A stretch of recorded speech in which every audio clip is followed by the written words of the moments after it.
Willkommen zur Weltupdate-Serie Teil 14 vom 22.08.2023. Sorry für den Staub. Wie angekündigt, gestalten wir die Stadt erneut um ein bisschen mehr Platz zu machen. Leider sorgt das im Moment für ein bisschen Chaos, aber wir möchten euch das nicht vorenthalten. Wir haben grosse Pläne, einen Vergnügungspark zu bauen auf der neuen, grösseren Plattform und der Supermarkt sollte vergrössert und um zusätzliche Geschäfte auf der jetzt etwas grösseren, stabileren Plattform darunter erweitert werden.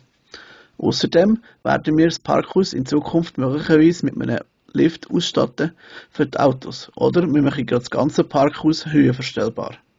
Der Berg muss noch fertiggestellt werden und sobald wir mit dem Umstellen von der ganzen Stadt auf Mills Plates beginnen, können wir dann einen von meinen Wünschen probieren umzusetzen, nämlich die Strasse weiterführen, wo die Tankstelle aufhört.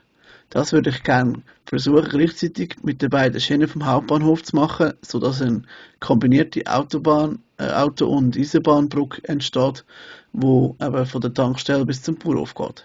Aber mehr darüber vielleicht im nächsten Video. Darum viel Spaß und bis zum nächsten Mal. Tschüss!